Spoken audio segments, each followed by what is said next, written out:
O câncer, com toda a sua complexidade, pode parecer uma coisa totalmente caótica, né? Mas e se eu disser que, na verdade, ele segue um conjunto bem específico de regras? É exatamente isso que a gente vai desvendar hoje, desconstruindo o que os cientistas chamam de órgão fora da lei. Vamos entender isso melhor. Essa metáfora do Dr. Douglas Hanahan é o nosso ponto de partida. O que ela quer dizer é que tumores não são só um amontoado de células ruins. Não. Eles são estruturas complexas que imitam e, na verdade, corrompem as regras do nosso próprio corpo para construir seus próprios sistemas. É quase como uma cidade rebelde crescendo onde não devia. Para a gente poder lutar contra o câncer, primeiro a gente precisa entender o plano de jogo dele. E os cientistas conseguiram organizar essa estratégia toda num conceito fundamental chamado as marcas do câncer. Pensa nisso como o livro de regras, o manual de instruções desse nosso adversário. Essa estrutura toda, na verdade, ajuda a simplificar a doença. Ela organiza tudo num conjunto de capacidades que o câncer vai adquirindo. É como se fosse uma lista de superpoderes sombrios que uma célula normal precisa aprender para se transformar numa ameaça de verdade. Ok, vamos começar pelo começo, pelo kit de sobrevivência básico. São 4 habilidades fundamentais que qualquer célula rebelde precisa ter só para conseguir sobreviver e, claro, se multiplicar sem nenhum controle. E o jeito que elas fazem isso é fascinante. As células normais são como motoristas prudentes. Elas precisam de um sinal verde para andar e sempre param no vermelho. Já as células de câncer, bom, elas basicamente pisam fundo no acelerador e cortam os cabos do freio. E sabe quem é um dos grandes responsáveis por essa aceleração constante? Um oncogene chamado CRAS. Ele é tipo um interruptor mestre de crescimento que ficou travado na posição ligado. Para se ter uma ideia, mutações nesse gene são encontradas em cerca de 30% de todos os tumores humanos, o que força as células a se dividirem sem parar. Mas não basta só crescer sem parar. As células de câncer também precisam ser mestres da sobrevivência. Elas se recusam a morrer ignorando os sinais de autodestruição do corpo e ainda por cima conseguem um tipo de imortalidade celular, uma coisa que uma célula normal jamais conseguiria. Só que, claro, uma única célula imortal não é o suficiente para causar um grande estrago. Para se tornar um tumor perigoso, ela precisa de um exército e de um território. Ela precisa, literalmente, construir o seu próprio império dentro do corpo.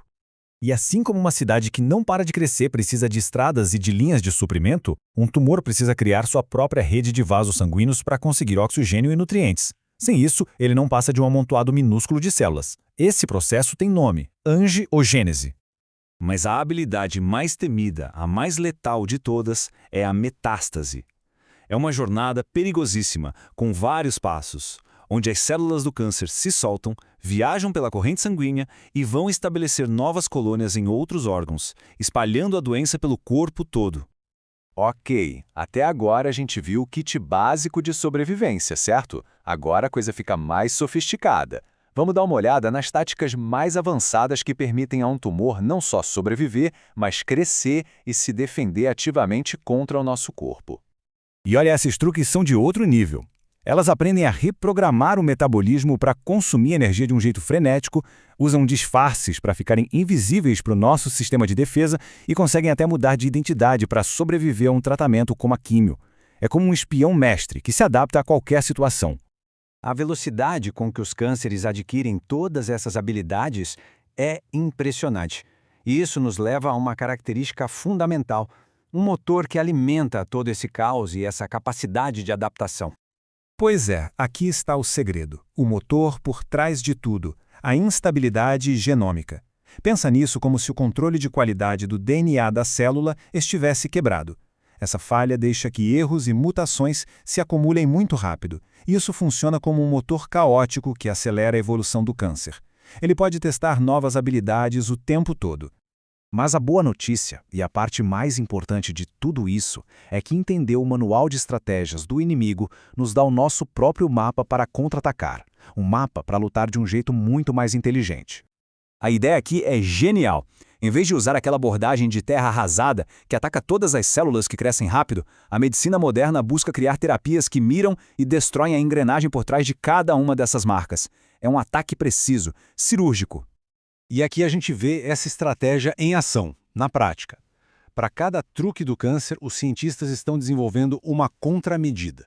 Se o tumor cria vasos sanguíneos, nós bloqueamos esse crescimento. Se ele se esconde do sistema imune, nós o entregamos. É um verdadeiro jogo de xadrez científico. O problema é que o câncer é teimoso. Ele é mestre em se adaptar e criar resistência. Por isso, um ataque só às vezes não é o suficiente. A próxima fronteira é o ataque combinado. Então, a grande sacada agora é atacar esse órgão fora da lei por todos os lados, por terra, ar e mar, tudo ao mesmo tempo. Ao combinar drogas que atingem várias dessas habilidades vitais de uma vez, a gente dificulta muito a capacidade dele de se adaptar e contra-atacar. Isso nos deixa com a grande questão, né? Se a gente conhece o manual de estratégias, será que podemos finalmente vencer o órgão fora da lei no jogo dele? Os desafios ainda são enormes, claro, mas entender essas marcas nos deu um mapa, um caminho lógico e poderoso para a gente continuar avançando e um dia conseguir superar essa doença.